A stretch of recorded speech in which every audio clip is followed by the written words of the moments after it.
एक बात बोलिए, कहा क्या? कहा आप हमको 100 टका दीजिए, हम नहीं लेंगे तो टका किसका हो जाएगा? क्योंकि वो टका तो हमरे हो जाएगा।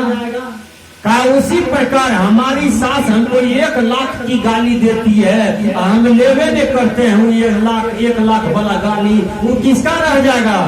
बल्कि वो तो उन्हीं का रह जाएगा। कहा उसी प्रकार बहन जी, इसमें उधर बुंद होने की कोई जरूरत नहीं है, नहीं है। इसलिए संत महापुरुष कहते हैं कि अपने आप को आनंदित रखो, अपने आप को खुश रखो। हर आदमी को स्वास्थ्य पर ध्यान देना चाहिए। ठीक से सुनिए, मैं स्वास्थ्य के बारे में थोड़ा सा चर्चा कर देता हूं।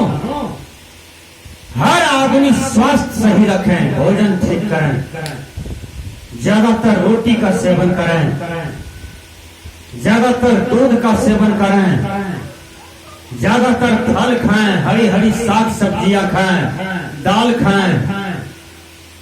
कंठ तक भात खा लेते हैं, पानी पीने की भी जगह नहीं है, ढकार मारते हैं, खट्टा ढकार आता है, माथा दर्द करता है, आंख से धुआं निकलता है, नाक से धुआं निकलता है, ढकार पर ढकार आता है। ये सारे असंयम जो है ये मानव का देह है। ये कोई रोग भगवान नहीं देता है। गैस्ट्रिक रोग जो मनुष्य को होता है ये आहार के गड़बड़ के कारण होता है। ठीक से सुनिए, भोजन जब भी करते हैं तो आप कम खाइए, कंठ तक मत खाइए।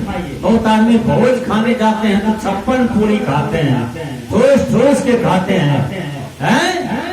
विचार कीजिए, और जब सुबह जाते हैं लेटरिन करने तो 14 बार लेटरिन करते हैं, टेबलेट मंगा के, सुइया मंगा के पानी चढ़ाते हैं। ऐसा भोजन खाया, 56 पूरी खा गया, खाते खाते पेट झड़ रहा है, पानी चढ़ा रहा है। ऐसा भी भोजन करना चाहिए। तो कहने का भाव है, जब भी भोजन करें तो कम खाएं। जो कम खाता है वो कम खाता है, जो कम खाता है उसको गुस्सा कम आता है, जो ज्यादा खाता है उसको गुस्सा ज्यादा आता है, टेंशन ज्यादा आता है, टेम्परेचर ज्यादा आता है। इसलिए कम खाइए, पानी ज्यादा पीजिए। इसमें बहुत माता बहन का आदत होगा, उसका मुंह कान बिरहनी के खोता के तरह रहता है, चेहरा एकदम मुंह कान लटकाए हुए रहते हैं। उसको देख करके दूसरा आदमी भी बीमार पड़ जाता है। हर आदमी को हंसना चाहिए, हर आदमी का दांत मोती की तरह लगे, हमेशा मुस्कुराते रहिए। अपने पति से प्यार कीजिए, अपने पति से मुस्कुराते रहिए, और अपनी बेटी से मुस्कुराइए, अपना बेटा से मुस्कुराइए, अपना देवर से मुस्कुराइए, अपना सास ससुर से मुस्कुराइए। और सुबह में 5 मिनट सबको हंसाइए और खुद हंसिए, जोर जोर से एकदम पिचकारी मार मार के हंसिए। सबका दिल दिमाग खिल जाएगा, सब आनंदित हो जाएगा। झगड़ों करने का मन होगा गोतनी से तो हंसा दीजिए 10 मिनट खूब जोर से, कहेगा आज झगड़ा नहीं करवाए, हंसने चाहिए दोनों मिलकर, कायल कर रहे। रोज हंसाइए गोतनी को, रोज हंसाइए अपने भाई को, भैंसों को, देवर को, पड़ोसी को। खुश रखिए अपने व्यवहार से। देखिए आपसे झंझट झगड़ा किसी को नहीं होगा। मुंह कान बेहनी की तरह काहे लटकाए हुए रहते हैं, मुंह कान चपैया बेहनी की तरह काहे लटकाए हुए रहते हैं। अपने चेहरा को मुस्कुराहट में लाइए, अपने चेहरा को, अपने आप को एकदम खिलता हुआ, उगता हुआ सूरज अच्छा लगता है। उसी प्रकार आपका चेहरा मुस्कुराहट हो, आपकी भीतर की खुशियां, ये लाभ भी सबको मिले, परिवार को सबको मिले। रामदेव बाबा देखिए कितना बढ़िया समझाते हैं, भाइयों खाओ 1 गुना, अब पानी पियो 2 गुना, हंसो 3 गुना। ये चीज सीख लीजिए आज रणवीर बाबा साहब लोग। 1 गुना खाइए, 2 गुना पानी पीजिए, 3 गुना हंसिए, 3 गुना हंसिए। वो आदमी कभी बीमार नहीं पड़ेगा। आज कोई हार्ट का पेशेंट हो जाता है, कोई दमन का पेशेंट हो जाता है, लकवा पेशेंट हो जाता है, कैंसर पेशेंट हो जाता है, टीबी पेशेंट हो जाता है, संसार में कुछ भी रोग है, या तो वो पूर्व जन्म का भोग है, या तो वर्तमान का क्रियाकलाप, वर्तमान का आहार गड़बड़ है, उसके दोष के कारण आपके शरीर में अस्थायी बीमारी का आक्रमण हो जाता है। मैंने कहा कि आप जब सुबह जगते हैं तो अपना दांत को साफ कीजिए। जब हर आदमी सो करके जगते हैं, उठते हैं, तो उसके आंख में कांची आ जाता है, कान में गुज्जू आ जाता है, नाक में गंदगी आ जाती है, लेर बह करके सूख करके मोच की तरह हो जाता है बहुत आदमी को। है वो लेर को साफ कीजिए, आंख को साफ कीजिए, बाल को साफ कीजिए। आप लेटरी करने गए थे तो मक्खी माछी पैखाना पर बैठता है, वो पैखाना पर बैठ करके एक बार उड़ करके आपके गाल पर बैठ गया, कपड़ा पर बैठ गया, कभी नाके में ढोक करके अंदर चला जाता है, कभी कान पर बैठ गया, कभी जान पर बैठ गया। तो जब भी मैदान करके आते हैं, लेटरिंग करके आते हैं, तो हर आदमी को तुरंत स्नान कर लेना चाहिए और कपड़ा बदल देना चाहिए। जो कपड़ा पहने हैं वो कपड़ा को बढ़िया से सर्फ साबुन से भींच करके पसार दीजिए।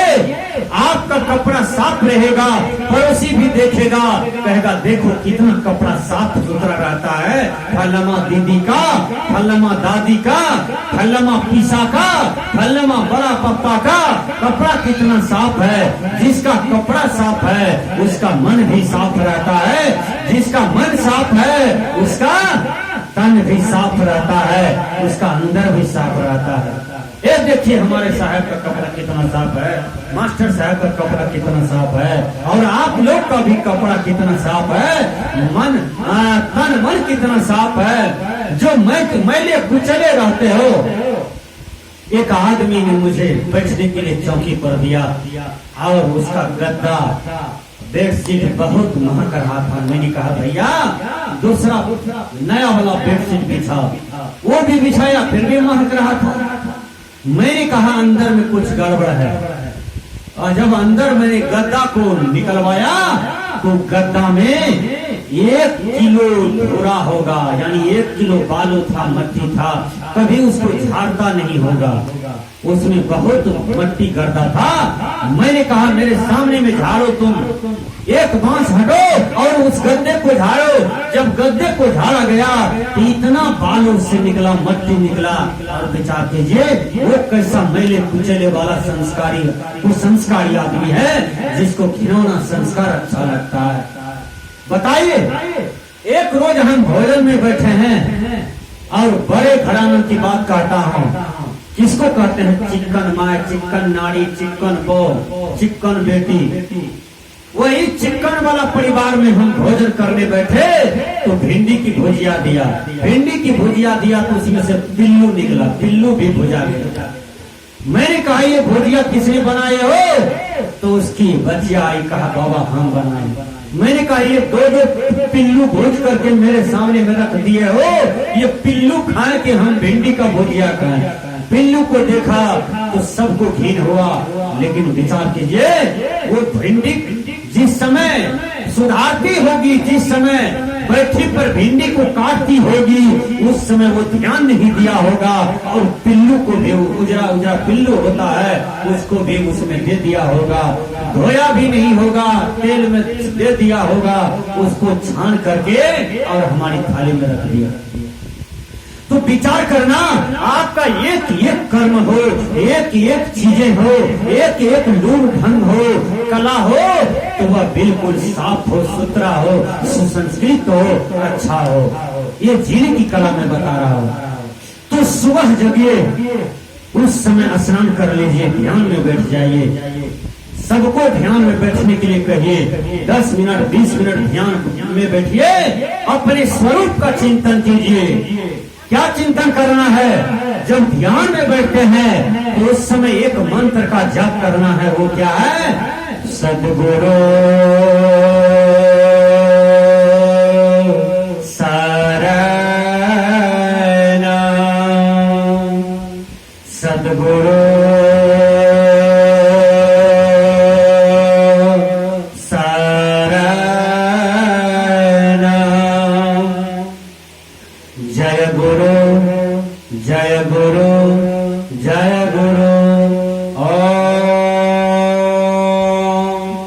नमः शिवाय। ओम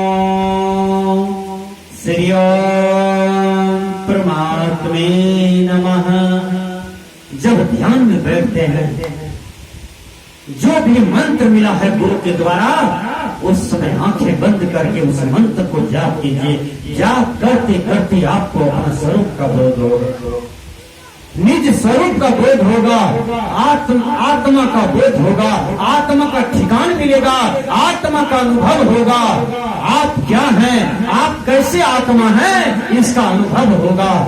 आप वास्तविक में आत्मा हैं, आप क्या हैं, ध्यान में बैठिए, आपको बोध होगा। जब आप लंबा सांस लीजिएगा, छोड़िएगा, उसमें से आवाज आती है। वो आवाज क्या है?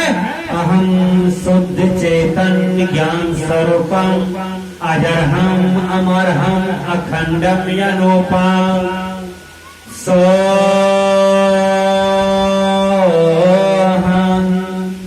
सोहम सोहम सोहम। जब लंबा सांस लेते हैं, उसको छोड़ते हैं, तो सोहन सोहन की आवाज आती है। जब सोहन की आवाज आती है, तो वहीं पर चेतन का बोध होता है, वहीं आत्मा का बोध होता है। और जब आत्मा का बोध होता है, सोहन का मतलब होता है मैं ही हूँ, मैं ही हूँ। इसी को सोहन कहा जाता है सजना। तो सोहन शब्द का बोध होता है, सोहन संस्कृत शब्द है, इनका अर्थ होता है मैं ही हूँ।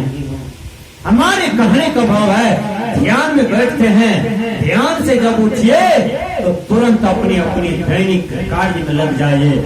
सब आदमी अपने जो जिस काम के लायक हो, वो काम में लग जाइए। कहीं दिक्कत नहीं होगी, कहीं दुख नहीं होगा।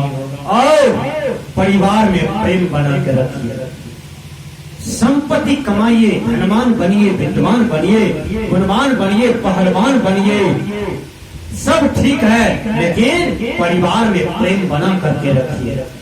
जिस परिवार में प्रेम नहीं है, कितनों संपत्ति है, कितनों मिठाई रसगुल्ला छेना फाड़ करके खा लीजिए, वो ब्लड नहीं बनेगा, पानी हो जाएगा प्रेम के बिना। गोतनी में गोतनी, कांधे में कांधे मिला करके चलो, पति पत्नी में कांधे मिला करके चलो। बहुत आदमी देखिए बुढ़ारी तक पति पत्नी में टेंशन रहता है। ध्यान दीजिएगा, रोज पति पत्नी में झगड़ा होता है, मारपीट होता है। पत्नी 2 थप्पड़ मारती है तो दुल्हाराम 4 थप्पड़ मारते हैं।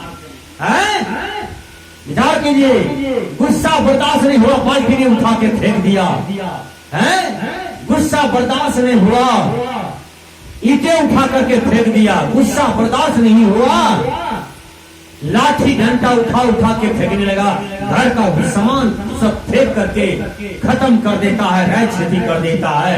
एक जगत की मैं बात कर रहा हूँ, आदमी कितना बेवकूफ होता है, आदमी कितना मूर्ख होता है। पाकिस्तान हार गया तो आदमी टीवी चूर करके फेंक दिया, इससे भी ज्यादा मूर्ख लोग होगा। चीन हार गया तो टीवी को फोड़ दिया, विचार कीजिए। भारत हार गया तो टीवी को, एलसीडी को चूर चूर करके फेंक दिया। जब आपको गुस्सा उभरता है तो घर की संपत्ति जो है, कोई सामान वस्तु है, उसको क्यों उठा करके फेंकते हो और उसको विध्वंस कर देते हो? गुस्सा को जीतो, हर आदमी क्रोध को जीतो। जो क्रोध नहीं जीत पाता है, वही आदमी अपना ही गले में रस्सी लगा करके आमबाड़ी में लटक जाता है। जो गुस्सा को नहीं जीत पाता है, वही आदमी थायमेट भर पेट पी करके सो जाता है और मर जाता है।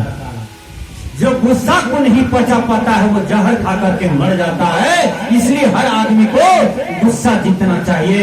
और गुस्सा अक्ल को खा जाता है, गुस्सा विवेक को खा जाता है, गुस्सा बुद्धि को चट कर जाता है। मैंने कहा कि परिवार में प्रेम होना चाहिए। संपत्ति कमाइए, हर आदमी संपत्ति पैसा कमाते हैं, लेकिन प्रेम को भी कमाइए और प्यार को भी कमाइए। 4 भाई का ध्यान से सुनिए, बहुत सुंदर कथा है। एक प्रोफेसर था, बड़े भाई, बनाव किसी में नहीं था, लेकिन सब जड़ में ही रहता था, संग में रहता था, सबका काम चल रहा था।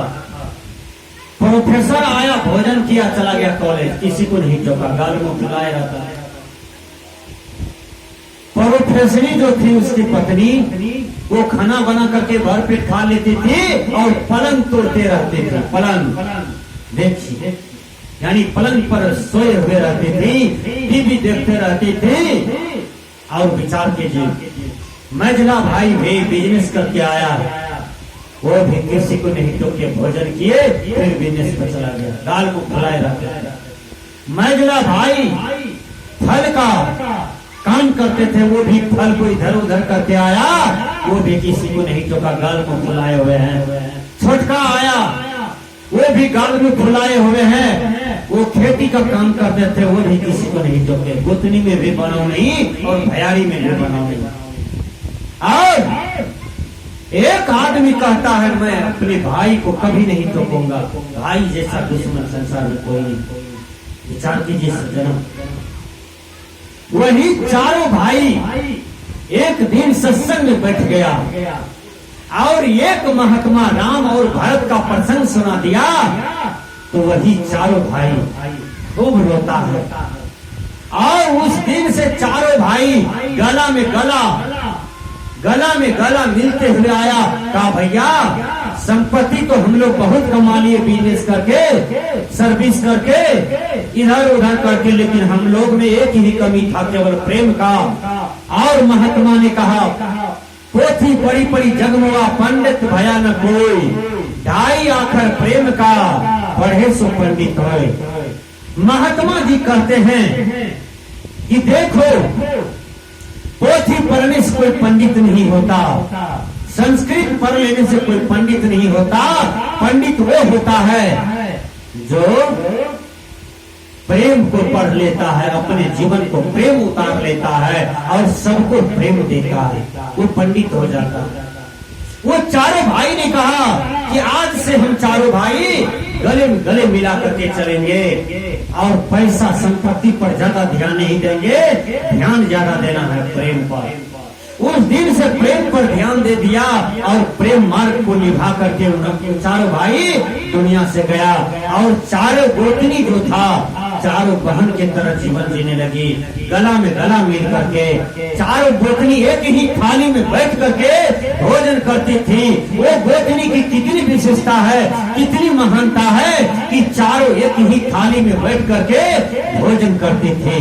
इसलिए मैं कह रहा हूँ सज्जना कि स्वास्थ्य पर आप लोग ध्यान दीजिए। स्वास्थ्य बनेगा प्रेम से, सूखी रोटी भी खाओ प्रेम से, नमक रोटी खाओ प्रेम से, मरचा रोटी भी खा लीजिए प्रेम से, प्याज रोटी भी काट करके खा लीजिए तो प्रेम से, वो शरीर में भेजेगा, वो लाइक करेगा।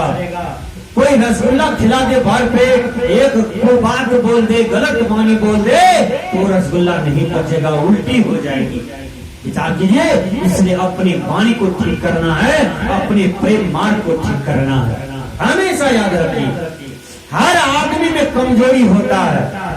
ध्यान दीजिए मेरी बात पर, हर आदमी में कमजोरी होता है और अपनी कमजोरी अपने नहीं दिखाई पड़ता है। यदि कोई आदमी बता दे कि भाई साहब आप में ये भूल है, आप में ये कमजोरी है, तो उसका सुधार करना चाहिए, उसका निवारण करना चाहिए। संस्कृत विद्वान ने कहा नीतिज्ञ, नियतिज्ञ, वेदज्ञ, अपि भवन्ति शास्त्रज्ञ, अपि लभ्या स्वज्ञान, ज्ञानिनो बिरला। अर्थात मैंने चतुर्वेदी को देखा, ब्रह्म ज्ञानी को देखा, ये संसार में मैंने बड़ा बड़ा पंडित को देखा, लेकिन अपनी कमजोरी को झांकने वाला किसी बिरले को देखा। यदि कोई बिरले आदमी आपकी कमजोरी को व्यक्त कर देता है कि आप अपनी कमजोरी को सुधार कीजिए, अपनी गलती को सुधार कीजिए, तो उसको गुरु मान लेना चाहिए। कबीर साहब ने कहा, जो मिला सो गुरु मिला, चेला मिला न कोई। संसार में जो मिला सो गुरु मिला, चेला कोई नहीं मिलता है, न शिष्य कहीं मिलता है। आप गड़बड़ सरबड़ बात बोलिए, एक बच्चा कहेगा अंकल जी आपका मुंह खराब है, आपका जुबान खराब है, आपका वाणी खराब है, वो बच्चा आपके लिए गुरु हो गया। आप बनमनखी जा रहे हैं और रास्ता गलत है, आपका बड़हरा की तरफ जा रहे हैं, किसी भी आदमी से पूछिए वो कहेगा भाई आपका रास्ता गलत है, तो वो आपके लिए गुरु हो जाता है।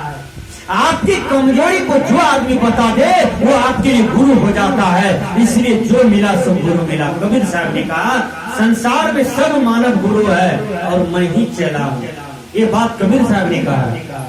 इसलिए चेला बनने का जो ज्यादा प्रयास करता है वो ज्यादा ज्ञानी हो जाता है। शिष्य बनने का जो ज्यादा प्रयास करता है वो ज्यादा ज्ञानी हो जाता है। गुरु बनने का जल्दी प्रयास नहीं करना चाहिए, क्योंकि जो साधना का कम है, ध्यान का कम है, ज्ञान का कम है, वो गुरु बन जाता है तो वो अधकिचरा रह जाता है।